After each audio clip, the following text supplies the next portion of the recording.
Assalamualaikum warahmatullahi wabarakatuh. Alhamdulillahirabbil alamin. Alhamdulillahilladzi anzala sakinata fi qulubil mu'minin liyazdadu imanan ma'a imanihim. Asyhadu an la ilaha illallah wahdahu la syarika lah wa asyhadu anna Muhammadan abduhu wa rasuluh. Allahumma salli ala Muhammad wa ala alihi wa ashabihi wa man tabi'ahum bi ihsan ila yaumil qiyamah.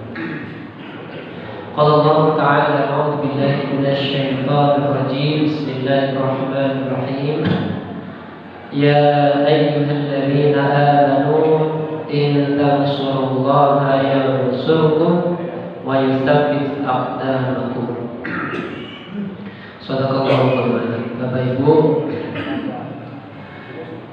hidup ini sesungguhnya adalah penantian. Hidup kita yang kita mulai dari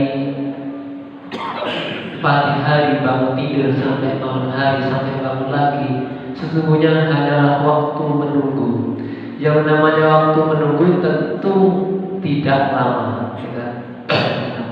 Dengan kalau menunggu lama pasti jenuh, plus campur lesu-lesu, material mangkat pengajian jamaah tarjih, sing diwenteni rata-rata kemana Hidup kita sebenarnya penantian sesuatu yang pasti, penantian sesuatu yang pasti, yang itu pasti datang waktunya, yang tidak bisa dimajukan. Walaupun sedetik gak bisa dimundurkan, walaupun satu detik, yaitu kematian. Bapak Ibu, umur yang masih diberikan kepada Allah kepada kita, marilah kita minta sisa umur kita menjadi umur yang barokah. Umur yang barokah senantiasa bukan umur yang setiap waktu berganti, di situ dipenuhi dengan segala kemaksiatan dan tumpuan dosa. Namun sebaliknya, umur yang barokah adalah setiap detik berganti, disitulah aliran pahala mengalir. Disitulah kebaikan demi kebaikan terus berputar. Disitulah kebaikan demi kebaikan terus kita lakukan. Bapak Ibu, bersyukurlah kepada Allah, panjenengan masih diberikan kesehatan. Bersyukurlah kepada Allah, fisik panjenengan diberikan kesempurnaan, diberikan kesehatan. Hati kita juga dijaga dari penyakit hati. Bersyukurlah malam hari ini kita bisa berkumpul, bisa bermajlis di tempat yang Masya Allah luar biasa ya. Tempat ini kalau kemarin lihat video sejarahnya gitu ya, mulai dari musola yang kecil, kemarin kita bahas di waktu jaga malam ya. Jadi musolanya awalnya kecil, dirubah, dibangun, agak baik, agak bagus ya. Dibangun lagi sampai hari ini sudah pembangunan yang ke Sekawan, Sekawan ya, ke Sekawan. Lihat foto-fotonya, Masya Allah, ini luar biasa. Maka dari itu Bapak Ibu, kita doakan orang-orang yang berkiprah, yang berwakaf, yang berkontribusi dalam pembangunan masjid ini, kita doakan mudah-mudahan pahalanya terus mengalir kepada beliau-beliau. Orang tua kita, orang tua panjenengan kita, guru-guru panjenengan bisa sholat, bisa ngaji. Karena apa? Karena pendahulu kita yang bisa jadi meletak batu pertama. Musolanya sekarang kita luar biasa, masjid yang sangat luar biasa. Kita doakan juga panjenengan mudah-mudahan selalu istiqomah dalam hal kebaikan, dan juga Bapak Ibu rahimahullah, di malam hari ini kita akan bahas satu yang sangat penting, yang sangat dekat dengan kita, yaitu apa? Pertolongan Allah. Kita akan membahas sesuatu yang paling dekat dengan kita, yaitu pertolongan. Pertanyaannya, siapa orang yang tidak ingin ditolong oleh Allah? Siapa Bapak Ibu? Misalnya, di sini siapa? Yang tidak ingin ditolong oleh Allah. Pak Takin, wah Mas, sapu saya udah banyak nih, peci banyak nih, nggak perlu ditolong sama Allah. Berani Pak Takin? Berani? Atau Pak Agus, wah Mas, nggak perlu ditolong Allah nih. Kenapa? Saya YouTuber gitu kan. Tiap hari liput kebaikan-kebaikan nih, nggak ada putus sama Allah. Nauzubillah. Siapa lagi? Pak Salman, Ustaz Salman, yang beliau Masya Allah, kiprahnya luar biasa. Semua orang memerlukan beliau gitu. Ada urusan keluarga, ada urusan masyarakat, semuanya kan Ustaz Salman. Beliau nggak butuh Allah, pasti butuh pertolongan Allah. Ustaz, saya sudah mampu, sudah punya keluarga, sudah bahagia, saya sudah banyak hotel kalau jenengan bisa ya, orang-orang yang kaya itu kalau lagi jalan-jalan hotel tak seneng. Ada pengen hotel 1, hotel bintang 2, bintang 3. Kalau sudah terlanjur kaya mungkin sampai pengennya hotel bintang 7 kan. Seminggu ya kan. Bintang 7 lah kan. Udah terlanjur kaya.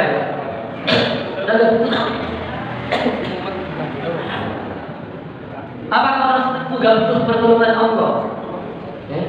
Ini ada kisah, ada orang yang sudah dia kaya, nikahnya sudah 40 tahun, sama Allah belum dikasih keturunan. Dia kaya. Apakah dengan kekayaan itu cukup? Kasus yang kedua, ini dia nggak punya ekonominya nggak bagus apa, tapi anaknya banyak. Apakah dia nggak butuh pertolongan Allah? Yang pertama, dia kaya, tapi nggak diberikan keturunan. Yang kedua, dia anaknya banyak, tapi dari segi ekonomi kesulitan. Apakah dua kondisi nggak butuh pertolongan? Semua butuh pertolongan Allah. Bapak Ibu dari Allah Subhanahu Wa Taala, ada kisah ya. Ada kisah yang dia itu anak soleh nggak punya ya, karena memang nggak diberikan keturunan sampai usia lanjut. Gitu. Kemudian dari segi ilmu, dia juga nggak banyak ilmu karena dia pensiunan PNS gitu ya. Namun Bapak Ibu, inilah pertolongan Allah. Dia mau membanggakan hartanya, oke, harta punya. Dia membanggakan anak-anaknya, dia punya. Dia mau membanggakan ilmunya, dia nggak sempat tinggi dia, tapi dia PNS. Namun ketika Allah menolongnya, luar biasa. Dia dipertemukan dengan seorang ustaz, ya. Kemudian dia memiliki tanah 5.000 meter di Bintaro. Kira-kira kalau di Bintaro semeter udah berapa, Bu ya? Ya, itu 15 juta ke atas itu meter ya di Bintaro itu. Kemudian apa yang beliau lakukan? Beliau wakafkan 5.000 meter tanah di Bintaro itu, dan 2 minggu setelah wakaf, apa yang berarti beliau meninggalnya? 5.000 meter diwakafkan, 2 minggu setelahnya beliau meninggal. Artinya apa? Pertolongan Allah ketika datang nggak ada yang bisa. Coba, dia anak nggak punya harta, hanya ditumpuk, nggak ada kesempatan untuk wakaf. Ketika wafat, apa yang dinantikan di akhirat kira-kira? Allah Akbar, kita nggak tahu. Bapak Ibu Allah Subhanahu Wa Taala, siapa orang yang paling bahagia? Yaitu orang yang jasadnya tidak ada tetapi pahalanya melalui. Orang yang paling bahagia itu adalah orang yang ketika jasadnya telah tiada, namun pahala terus mengalir sampai akhir. Salah satunya insya Allah dirasakan oleh orang tersebut. Jadi orang ibu ya, dia ibu sudah ibu. Bapak Ibu Allah Subhanahu Wa Taala, bagaimana kenal yang namanya Freddy Budiman? Preman. Kenapa? Preman. Ada versi lain Freddy Budiman. Ini terkenal apa? Narkoba, bimbo narkoba, klasik internasional. Ya. Apa yang terjadi dengan Freddy Budiman ini, Bapak Ibu? Jangan tahu kisah akhirnya. Dia kan dihukum mati, Pak ya. Tapi tahu nggak permintaan terakhir sebelum dihukum mati? Jadi ada waktu itu ada ustaz datang ke lapas gitu ya. Dia nggak tahu, jadi siapa nggak kenal ustaz. Dia tanya kepada sipirnya, Pak, siapa dia nangis sampai wajah kayak ini? Apa namanya? Basah semua ini. Ustaz nggak tahu. Itu adalah Freddy Budiman. Allah Akbar, Freddy Budiman itu. Mengapa dia sampai kemana seperti itu? Karena tinggal menunggu jam dia akan dieksekusi. Kemudian dengan memberanikan diri, Ustaz tidak mendatangi Freddy Budiman kita. Dan Freddy belum menyampaikan hanya satu permintaan. Sebelum ditembak tes, ya, dia minta untuk terakhir kalinya dia mengucapkan 2 kalimat syahadat. Coba, jangan familiar dengan hadisnya kan? Barang siapa di akhir hayatnya benar saja mengucapkan kalimat la ilaha illallah, dakhala jannah. Dan setelah dia eksekusi betul, wajah Freddy Budiman itu wallahu a'lam gitu ya. Ini betul-betul sedih-sedih loh. Banyak yang menyaksikan. Karena mungkin obat gitu ya, kemudian minta setelah sebelum eksekusi minta 2 kalimat syahadat ini, dan itu diijabah gitu ya. Itu dituruti oleh pengeksekusi dan luar biasa. Artinya, Freddy Budiman butuh pertolongan Allah untuk bisa mengucapkan la ilaha illallah. Apa karena dia seorang preman yang luar biasa banyak dekengan? Kalau Gus Idam itu bahasa dekengan pusat gitu. Apa karena dekengan pusat Freddy Budiman bisa mengucapkan la ilaha illallah? Enggak. Karena pertolongan Gusti Allah. Panjenengan ingat beberapa bulan yang lalu atau beberapa tahun yang lalu di Tol Jombang, seorang artis yang meninggal di tempat, mobilnya Pajero Sport. Ingat siapa yang meninggal? Artis kecelakaan? Vanessa itu. Apa yang dilakukan sebelumnya, Bapak Ibu? di postingan story-nya? Apa? Coba tebak kita mau kemana kan? Dan gambarnya lagi dulu, gitu? Itu postingan terakhir. Dan story itu belum hilang, itu kejadian sudah meninggal. Coba tebak kita mau kemana kan? Akhirnya netizen kan apa namanya kepo kan? Bikin konten. Itu story belum hilang, karena kalau hilang story kan 24 jam ya, satu kali belum hilang, itu sudah nggak ada. Artinya Bapak Ibu, semua manusia butuh pertolongan Allah. Ini yang bikin stres sekarang, generasi sekarang itu kan ya. Ustaz-ustaz sekarang itu, kalau kita sering diskusi dengan para asatidz yang mengelola pesantren itu nih, anak-anak para asatidz itu ngeri ya, pergaulannya dan juga pemikirannya. Sampai itu ada santri itu sampai ada yang murtad. Santri murtad coba, nggak kebayang kan ini kan? Santri murtad nggak kebayang. Karena yang namanya fitrah manusia itu menanyakan siapa kita? Kita dari mana? Benar nggak Tuhan itu ada? Benar nggak Tuhan itu Allah? Kalau orang tua itu tidak mampu memberikan jawaban yang tepat kepada seorang anak, apa yang terjadi? Kemungkinan murtad itu besar. Ketika keimanan tidak bisa terjawab dengan maksimal, anak tidak puas, akhirnya dia mencari-cari yang lain. Seperti kisah Felix, dia tanya ke apa kalau di Kristen itu? Pendetanya nggak ada jawaban yang memuaskan. Dia cari terus cari sampai titik terendahnya, nggak mengakui semua agama, nggak mengakui Tuhan Ustaz Felix sebelum ketemu Islam. Bapak Ibu Allah Subhanahu wa Ta'ala, maka harus bisa menjawab. Kalau tidak bisa menjawab, kalau tidak sederhana yang bisa menjawab, bagaimana anak menanyakan terkait ke Tuhan, ini bahaya. Walaupun dimasukkan ke pondok, di pondok dia nggak mendapatkan jawaban yang memuaskan, dia akhirnya cari ke tempat yang lain, ini bahaya. Ya, artinya kalau nggak sampai bulat 100%, ini sangat luar biasa bahaya. Bapak Ibu Allah Subhanahu wa Ta'ala, pertanyaannya Bapak Ibu, dengan percaya, yakin ada pabrik Samsung baru? Pabrik Samsung dengan percaya? Ada pabrik Samsung dengan percaya Pak? Pernah lihat Pak? Pabrik Samsung? Pernah datang ke sana dia? Tapi percaya Pak, ada pabrik Samsung? Kenapa percaya Pak? Dengan yakin Bu, punya otak? Punya otak yakin? Pernah lihat otaknya dengan? Otak itu. Dengan yakin punya telinga, pernah lihat telinga, coba sekarang dengan lihat telinga sampai punya orang tolong. Tapi dengan yakin punya telinga. Kira? Karena apa? Ada tanda-tandanya. Kira? Oh, bisa dengar Mas. Yakin ada Tuhan. Bisa dengar. Bisa dengar kalau nggak dengar. Otak itu mungkin coba kalau nggak ada otak. Nggak bisa.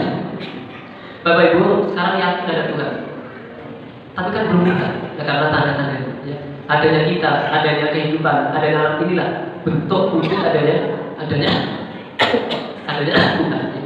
Bapak Ibu dari Allah Subhanahu wa Ta'ala, artinya semuanya butuh pertolongan Allah. Orang kaya butuh pertolongan Allah. Dengan bangun masjid, Pak Ihsan bangun masjid butuh pertolongan Allah. Dan jadi Pak Ihsan berapa kita? Repot kita. Siapa sih? Coba kemarin kita ingat guru kita kemarin yang mencoba mendorong kita untuk membangun masjid ini siapa? Beliau yang sudah diambil oleh Allah, Allah disayang beliau. Umar. Kita gagal-gagal beliau untuk mempelopori bangunkan masjid masyarakat mana? Tapi apa? Allah ternyata lebih sayang kepada guru kita. Allah. Apakah ketika Allah ambil beliau ini nggak bisa? Karena pertolongan Allah datang itu kadang dari juga. Justru dengan beliau diambil bisa jadi masyarakat amal video hasil masyarakat amal lebih dewasa lagi, lebih bekerja keras. Apa? Keringatnya lebih banyak lagi yang dikeluarkan, perjuangannya lebih banyak lagi. Kita nggak kebayang dulu kalau beliau masih ada dan beliau punya jaringan yang luar biasa di sana. Bisa tidak masyarakat amal kan mikirin dana, ya? Nggak mikirin dana datang dari teman-teman beliau atau jaringan beliau selesai. Kita nggak mikirin dana. Tapi Bapak Ibu yang namanya manusia itu semuanya butuh pertolongan. Untuk menunjukkan manusia itu lemah itu bisa jadi diambil dulu kita. Untuk menunjukkan kita nggak sombong. Nah pertanyaannya yang penting sekarang gimana caranya untuk mendapatkan pertolongan Allah? Bagaimana caranya kita sebagai hamba untuk bisa mendapatkan pertolongan Allah? Ini pertama di surah Muhammad ayat 7. Ya, ini jenengan sudah familiar. Ini insya Allah sering disampaikan di mimbar. A'udzubillahi minasyaitonirrajim. Ya ayyuhalladzina amanu in tansurullaha yansurkum wa yusabbit aqdamakum. Siapa yang disuruh ya? Siapa yang bakal diberikan pertolongan Allah? Yang pertama, dialah yang beriman kepada Allah. Jadi saya sudah beriman kepada Allah. Sudah beriman kepada Allah. Siapa yang akan ditolong oleh Allah? Dia yang beriman kepada Allah. Namun kebanyakan sekarang orang tidak yakin. Coba, wah, saya mau haji tahun depan ini. Tapi banyak gini.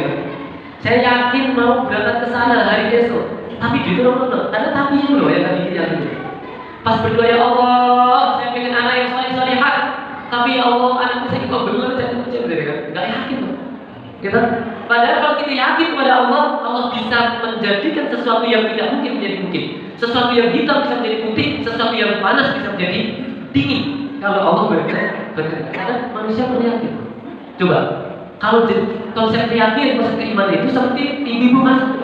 Coba, dengan yakin sama itu kalau kita dengan beras, ya, taruh seperti kan colok, dengan gak ada yang nungguin dari sekian ibu-ibu, yakin apa nih? Itu dengan kita sebenarnya yakin loh. Bagaimana dengan Allah kita nggak yakin kalau Allah itu bisa memberikan pertolongan kepada kita? Panjenengan itu yakin gitu? Dengan dari bapak ibu, ada bu yang masak ditungguin, bu, dengan masak ditungguin, boleh. Pasti dicolok, cekleknya, terus tidak. Tahu-tahu mati, ya? Tahu-tahu udah mati. Bapak ibu rumah tangga nggak saling percaya, kira-kira apa yang terjadi? Ambil ya. Suami nggak yakin sama istri nggak yakin sama suami. Pas suami kerja, Pak, tolong kirim cerlok di mana sekarang? Kirim gimana? Itu nggak yakin sama suami, gitu. Sama suami nggak yakin sama istri. Baru belanja ke mana? Kepedan gitu ya, telepon. Gimana kalau itu? Bu, gimana bu? Saya lagi lupa. Gak yakin. Pikol. Coba, saking yakinnya sama istri, antara suami dan istri itu disandi dia banget ya, gak yakin kan? Dikasih apa nih sandi sendiri. Ya. Sandi yakin. Ketika suami dan istri gak ada keyakinan satu sama yang lain, ambil. Bagaimana kalau gak percaya ya? Antara kantor dan juga karyawan, tim kerja. Pak Anto gak percaya dengan karyawannya, bukan Pak proyek yang berjalan. Pak Anto punya karyawan, tadi ngobrol, sekarang ada punya 16 tenaga, punya 16 tenaga. Tetapi kalau Pak Anto gak percaya, gak saling percaya, itu gedung PKL Muhammadiyah itu gak pernah jadi, gitu? Gak pernah jadi. Walaupun kemarin kebobolan, gitu, lupa ya ada hujan deras, ya, cerita dulu ya, ada proyek yang harus diperbaiki kemarin ya. Tapi harus saling percaya. Coba tentang karyawan, antara karyawan dengan bos, masyarakat dengan pemerintah, gitu. Jadi kan nggak percaya dengan kepala desa, nggak selesai, gitu. Jadi kan nggak percaya dengan Pak RT ya, apa RT ya? Selesai Pak. Bapak Ibu, BJ kumpulan, gitu. Salah Pak RT paling menang kursi, ya selesai, nggak jadi kumpulan. Kalau Pak Dian beda, gotong royong, Pak Dian. Bapak Ibu, antara karyawan dengan bos gak saling percaya, kacau. Antara suami dan istri gak saling percaya, berantakan. Bagaimana antara hamba dan Tuhan itu gak ada kepercayaan? Hidup hamba pasti bergelantungan, pasti terabaikan. Seorang manusia yang sifatnya lemah, gak percaya kepada Tuhan yang maha segalanya, saya jamin hidupnya gak jelas. Hidupnya gak jelas. Pertolongan Allah datang kadang itu memang di puncak kebutuhan. Kita coba, Nabi Ibrahim itu pertolongan Allah itu datang ketika memang sudah dibakar, ya kan? Nabi Musa pertolongan datang ketika sudah di tepi lautan, Coba, Siti Hajar, pertolongan ada air datang ketika sudah capek. Ulang balik sofa Allah berapa kali? 7 kali udah capek ternyata, nggak tahu rezekinya dari kaki Ismail. Duk bukan air. Bahkan sampai sekarang jenengan pun kalau ada orang pulang dari haji umroh datang minta ya, luar biasa. Dan kadang dari orang-orang yang kita sangka, pertolongan Allah kadang datang dari orang yang kita sangka. Sehingga Bapak Ibu bisa jadi pertolongan Allah datang dari orang yang dulu kita benci. Pertolongan Allah bisa jadi datang dari orang yang dulu kita hinakan. Pertolongan Allah bisa jadi datang dari orang-orang yang dulu nggak kita anggap. Maka imannya, ya, dengan kita jangan sekali yang merendahkan orang lain. Bisa jadi suatu titik kita butuh sesuatu, yang nolong dia, malu gak kira-kira? Malu di hadapan manusia, malu di hadapan Tuhan. Bapak Ibu Allah Subhanahu wa taala. Tadi yang pertama adalah beriman kepada Allah. Supaya manusia ditolong oleh Allah harus beriman kepada Allah. Dan yang kedua dari ayat tadi, innallaha, ya. Berarti apa? Harus menolong agama Allah. Supaya ditolong oleh Allah, yang pertama harus beriman kepada Allah, yang kedua harus menolong agama Allah. Coba, kalau menolong agama Allah itu contohnya ini. Gimana kalau mau dikaji seperti ini? Bagaimana cara kita untuk menolong agama Allah? Wujud kita menolong agama Allah. Gimana caranya? Tanya ke panitianya. Pak, nanti speknya berapa ya? Oh, 100 spek. Ya udah saya aja. Itu wujud kecil daripada menolong agama. Misal, sewa masjidnya berapa? Wah, kalau di masjid gak cukup mas, di gedung. Karena ustadznya jauh dari Palestina gitu ya, dari Pacitan gitu ya. Harus di gedung yang mewah. Kalau enggak hotel ya, bintang 7 ya. Saya punya gitu kan. Ini harus sewa gedung, masjidnya berapa sewa gedungnya? Tahu-tahu transfer. Tahu nih biasanya kan? Transfer gitu ya. Kalau enggak, ustadznya berapa bayarnya? Transfernya udah saya aja bu. Itu wujud dari menolong agama Allah ya.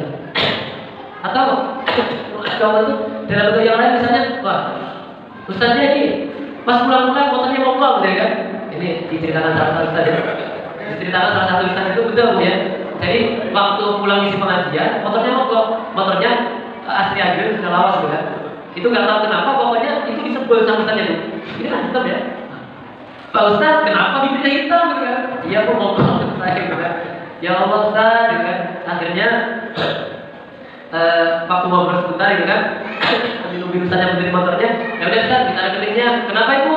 Pengen bikin motor, bikin motor ustadznya. Itu bentuk wujud dari menolong agama Allah. Misal ustadznya belum punya rumah ya, masih kontrak ya kan. Nah, di sini banyak yang tanahnya banyak ya kan. Ustadz ya udah pakai tanah aja, tanah saya aja ya kan. Itu wujud dari gitu ya. Bapak Ibu yang Allah Subhanahu wa taala, coba perhatikan. Anak jenengan, putra kita ditolong oleh orang lain. Jenengan seneng gitu, kesandung, ditolong sepenuhnya. Atau apa? Yang ini apa yang sering ditolong itu apa? Jadi pokoknya anak kita ditolong oleh tetangga kita. Oh, dari luar biasa. Dan marah ketika dibiarkan, tahu jatuh, disungkur-sungkur gitu. Wah, ini merasa coy. Tapi kalau anak kita ditolong, kita sama luar biasa. Ini baru anak kita ditolong. Kalau agama Allah ditolong, kira-kira Allah senang nggak? Senang. Ketika agama Allah ditolong, mereka senang. Dan ketika orang itu sudah senang, apa yang dilakukan? Ya udah bu, karena itu sudah nolong anak saya, ini saya kasih ya, buat gantinya. Bu, karena sudah nolong anak saya, udah nanti kita kasih ini buat gantinya. Coba. Wah hebat bu, engkau sudah menolong agama, maka saya kasihkan ini. Itu versi Allah. Wahai hambaku yang beriman, engkau telah menolong agama saya, agama Allah, agama Islam. Ya udah, inilah aku dikasih benar sama. Bapak Ibu yang Allah Subhanahu wa taala. Ini ada kisahnya. Ada kisah yaitu saat perang, saya lupa perangnya apa gitu ya. Di situ ada anak yang hilang di peperangan itu. Dan ketika diumumkan dicari para sahabat, dicari. Kemudian anak itu ketemu. Sudah dipertemukan, akhirnya dipertemukan anak itu oleh Rasulullah kepada orang tua. Kemudian Rasulullah bertanya, apakah kalian melihat orang tua yang sayang kepada anaknya? Apakah kalian melihat orang tua yang sayang kepada anaknya? Kira-kira jawab, ya Rasulullah. Saya melihat bagaimana orang tua sayang kepada anaknya. Kemudian Rasulullah bersabda, baik para sahabat, Allah lebih sayang kepada hamba-hamba. Dan ketika Allah sudah sayang, kira-kira apa yang dilakukan? Terserah Allah. Ketika Allah sudah sayang kepada hamba, terserah Allah mau dikasih apa. Jenengan yang bersayang kalian putra, jenengan anak yang jenengan minta HP, kemudian itu kali. Yang DP, syaratnya ada syaratnya. Ada syaratnya.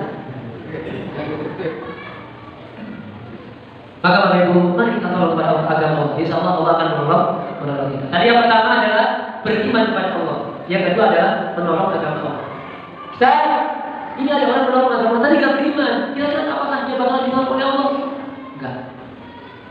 Mas gimana contohnya orang kafir infak di pengajian? Kira-kira apakah dia ditolong oleh Allah? Enggak. Ketika dia gak beriman syarat pertama yang dipenuhi, gak beriman kepada Allah, walaupun dia menyumbangkan segala hartanya untuk kegiatan agama Islam, dia gak bakalan ditolong oleh Allah. Bapak Ibu, dua syarat ini adalah kita beriman kepada Allah dan menolong agama. Bapak Ibu dan Allah Subhanahu wa taala. Yang ketiga, supaya kita ditolong oleh Allah, ini ada di Quran surah Al-Baqarah ayat 153. Gitu. Al-Baqarah ayat 153. Jadi kan sudah hafal. Ini sering dibaca oleh guru kita, ya. Pak Haji Selamat ya, beliau sering baca. Kalau baca di imam, beliau sering baca. Gimana ayatnya, Bu? Ya, ya ayyuhalladzina amanu ista'inu bis-sabri was-salah. Ini jadi mungkin, Bu. Sering diulang sama beliau kan? Siapa yang dipanggil Allah dalam ayat itu? Orang yang beriman. Siapa orang yang beriman? Apakah ya ayyuhan nas? Enggak, tapi ya ayyuhalladzina amanu. Orang yang beriman. Dipanggil sama Allah, orang yang beriman. Ista'inu bis-sabri was-salah. Minta tolonglah kepada Allah dengan sabar dan salat. Jadi yang pertama harus beriman, yang kedua harus menolong kepada Allah secara teknis, yang ketiga harus sabar dan salat. Bapak Ibu, muslim sekarang ini meremehkan. Ustaz, saya sudah sabar Ustaz. Saya sudah sabar, baru dapat ujian 3 kali kan? Wis meletre kan? Meletre. Baru dapat ujian 4 kali, wis meletre. Baru dapat ujian 5 kali, wis meletre. Coba kalau ini di di kalangan pengusaha itu kalau berikan motivasi kepada bawahannya itu jatah gagal kita itu berapa kali? 7 kali. Mengambil dari mana? Kisah hajar, kita 7 kali. Jatah gagal itu berapa kali? 7 kali. Sama kalau kita baru diuji sekali, 2 kali, 3 kali, belum ada apa-apa. Masih ada 5 kali yang menanti kegagalan, yang menanti ujian. Yang bisnis diuji dengan bisnisnya, yang jadi guru diuji dengan murid-muridnya, yang lagi kegiatan sosial diuji dengan pemasukannya yang tidak. Luar biasa. Sabar itu ranah ikhtiar dan sholat itu ibadah. Contoh, bagaimana penerapan antara ikhtiar dan ibadah itu. Jadi kalau sholat itu ranah ibadah, kalau sabar itu ranah ikhtiar. Contoh, Dirna mau ke Jogja. Jadi, Bapak Ibu, kita besok mau ke Jogja. Gitu. Sudah kumpul di masjid ini. Dirna, kita besok kita kumpul jam 8 ya, siap? Jam 8. Kecuali hari tadi yang bener, hari yang kita ditungguin di mantau ya. Besok kita jam 8 di Masjid Al-Manah. Kita sholat duha bareng-bareng. Kemudian satu memimpin ini. Bapak Ibu, kita yakin akan sampai di Jogja. Bapak Ibu, kita yakin nanti jam 9 kita akan sampai di Jogja. Itu diulang-ulang terus. Kira-kira akan sampai di Jogja Bapak Ibu? Sampai di Jogja benar? Saya ulangi ya. Gimana? Badannya udah kumpul di masjid, ya. Kumpul di masjid. Udah, sholat duha bareng-bareng. Kenapa Pak? Sholat duha loh Pak. Pahalanya luar biasa nih. Setelah sholat duha, dengan ini bareng-bareng. Ya Allah, kami yakin kami akan sampai di Jogja jam 9 nanti. Bareng-bareng. Diulang terus. Ya Allah, kami sampai nanti. Ya Allah, kami yakin akan sampai di Jogja nanti jam 9. Sampai. Kenapa? Di masjid. Memang orang bilang aja jadinya. Ya, kabar. Wes, baru itu dengan naik mobil gitu. Wes, habis itu, habis sholat, itu ya Allah, kami yakin akan dengan naik mobil. Sampai Jogja Bu? Enggak belum naik mobil menjalan. Sampai di Jogja itu, ketika dengan sudah lewat di Prambanan, ada tulisan selamat datang, ya. Itu baru sampai Jogja.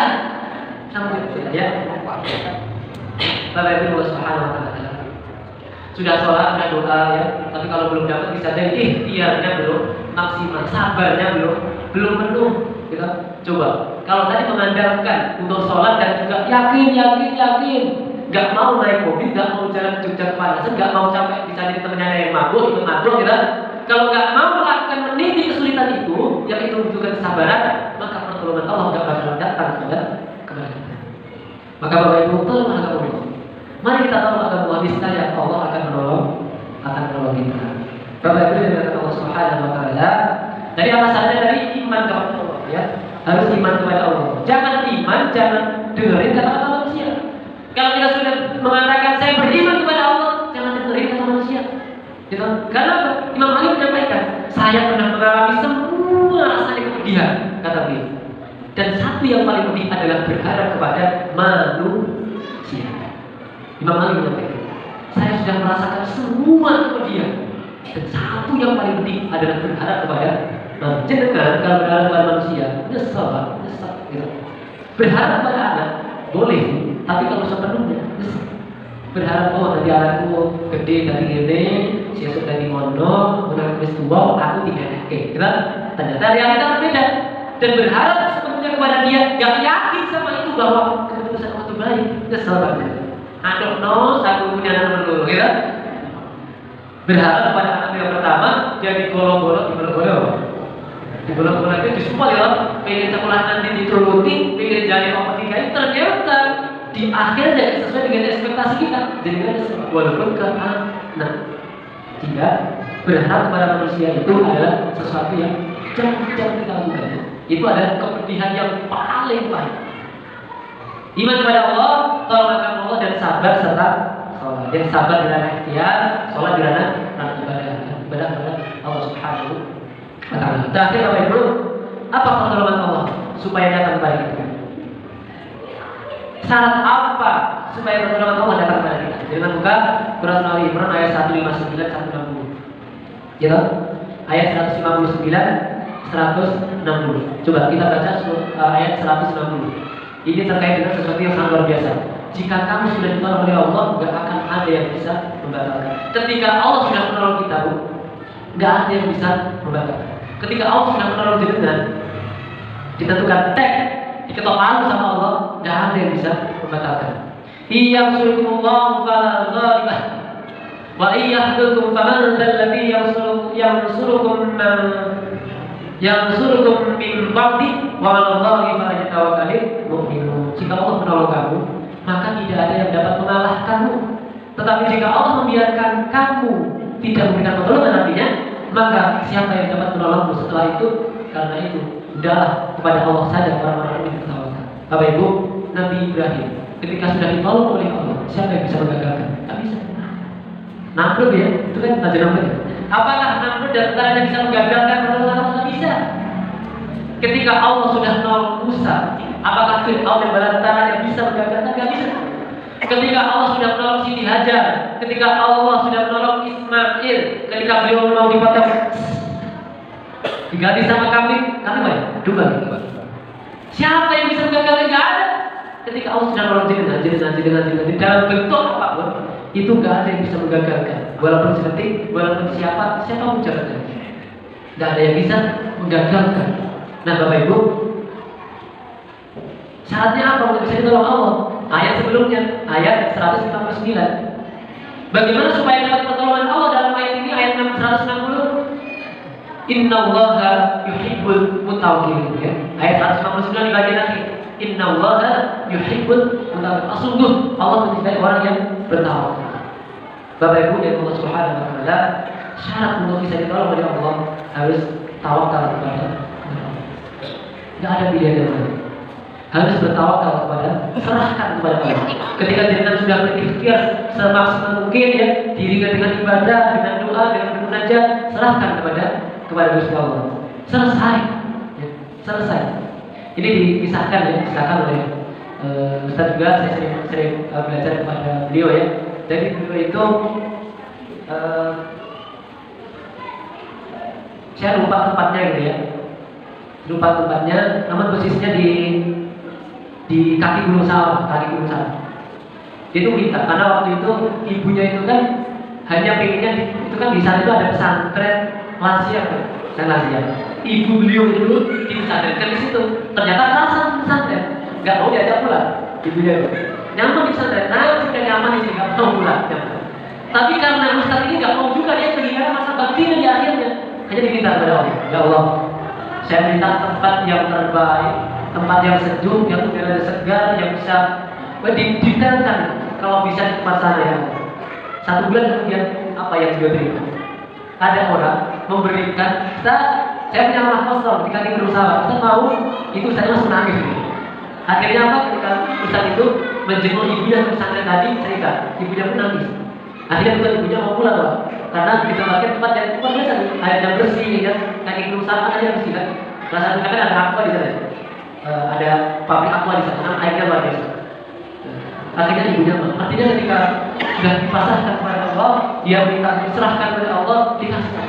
Tapi 4 syarat aja harus terpenuhi. Apa syaratnya itu? Yang pertama, harus beriman kepada Allah. Yang kedua, harus menolong agama Allah. Yang ketiga, harus sabar dan sholat. Dalam makna yang tadi, ya, sabar terkait dengan ujiannya, sholat terkait dengan ibadah. Yang terakhir harus bertawakal, serahkan kepada Allah. Bapak Ibu, dari Allah Subhanahu wa Ta'ala, hari ini kita memang masih senang, masih bahagia ya, bahkan kita bisa senyum lebar. Namun kita nggak tahu bagaimana di akhirat besok itu kita masih meraba-raba ya. Bagaimana di alam kubur itu kita masih meraba-raba. Bagaimana di akhirat pada masa kita masih meraba-raba. Ya Allah, saya sudah sedekah sekian akan saya ambil di pada mahsyar. Ya Allah, saya sudah wakaf sekian saya akan ambil ketika di yang mana kita masih meraba. Kita nggak tahu realitanya seperti apa.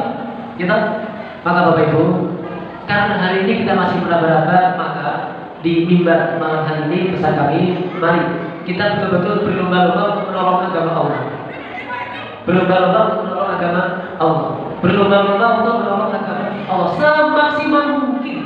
Kalau tadi saya mencontohkan di hal pengajian, Bapak Ibu, kita pengajian, jangan nyumbang senekir, jangan nyumbang apalagi nyewa gedung, nyewa mobil, nyewa apa untuk ustazah ini, jangan itu tadi saya contohkan.